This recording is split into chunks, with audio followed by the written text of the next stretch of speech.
বৌমা, হ্যাঁ বলুন কি হয়েছে? আরে কি আবার হবে, ভাত বেড়ে দাও, ভাত খাবো। কিন্তু আমি তো আপনার জন্য চাল দিইনি। কেন তুমি আমার জন্য চাল দাওনি কেন? আমি কি করে জানবো আপনি খাবেন কি খাবেন না? আমি আমার মতো রান্না করেছি আর আমার খাওয়াও হয়ে গেছে। হ্যাঁ কি বলছো, তাহলে আমি এখন কি খাবো? আমার তো খুব খিদে লেগেছে। রান্না করে যান, দিয়ে রান্না করে খান না। কে মানা করেছে আপনাকে? কি আমি রান্না করে খাবো? হ্যাঁ, কারণ আমি আপনার জন্য রান্না করতে পারবো না। কি বললে তুমি আমার জন্য রান্না করতে পারবে না?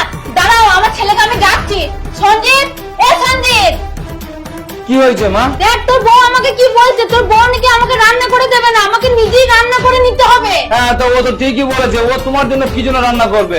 ও আমাকে বিয়ে করেছে, আমার জন্য রান্না করবে, আমার যত্ন নেবে, আর এটা ও ভালো করেই করে। কি তুইও বৌমার মতন কথা বলছিস? খারাপ কি বলেছি?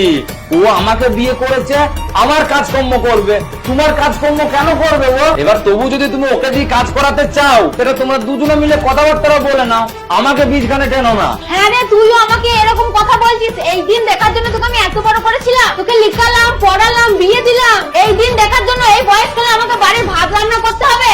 ও তার মানে তুমি বলতে চাইছো যে তুমি আমাকে বড় করেছো, পড়িয়েছো, লিখিয়েছো, আমার বিয়ে দিয়েছো আমার বউকে দিয়ে বাড়ির কাজ করানোর জন্য? হ্যাঁ, এই জন্যই তোর বিয়ে দিয়েছি। আর আমি কেন, সব মারা এটাই চাই যে বিয়ের পর ছেলের বউ এসে বাড়ির সমস্ত কাজ যেন করে দেয়, বুঝলি? আর তুই আমাকে নাকি বলছিস যে আমি ভাত রান্না করে নেব? ও সব মারা এটাই চাই যে বাড়ির বউ এসে যেন শাশুড়ির সমস্ত কাজ করে দেয়, বাড়ির সমস্ত কাজ করে দেয়। তাহলে তুমি দিদিকে ফোন করে কেন বলছিলে? কি তোকে বলেছে ভাত রান্না করতে? তুই এই বাড়ির বৌমা না চাকর? কোনো দরকার নেই ভাত রান্না করা, চুপচাপ গিয়ে শুয়ে পড়গা। আর শোন, শাশুড়ি এসে যদি বলে ভাত রান্না করতে, শাশুড়িকে বলবি আমি ভাত রান্না করতে পারবো না, তুমি করে নাও গা, না হলে তোকে বাড়ির চাকরানি করে রেখে দেবে। তুমি কি চাও তোমার মেয়ে শ্বশুর বাড়ি গিয়ে রানীর মতন থাকুক, আর পরের মেয়ে তোমার বাড়িতে এসে ঝির মতন খাটুক? কেন মা, কেন? দু চোখে দুজনে কেন দেখছো, এক চোখে দেখতে পাচ্ছ না? তুমি জানো তোমার একটা ভুল উস্কানি দিদির সংসারটা নষ্ট করে দিতে পারে। হ্যাঁ বাবা, আমার ভুল হয়ে গেছে, আমি বুঝতে পারিনি গো। ওকে পরে আমি ফোন করে বুঝিয়ে দেবো। আচ্ছা ঠিক আছে, তাও তো ভালো যে তুমি নিজের ভুলটা বুঝতে পেরেছো।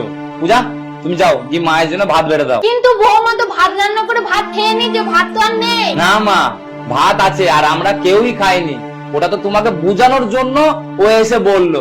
যাও পূজা, মায়ের জন্য ভাত বেড়ে দাও। আচ্ছা ঠিক আছে। যাও মা, তুমি কি হাত ধুই নাও গা।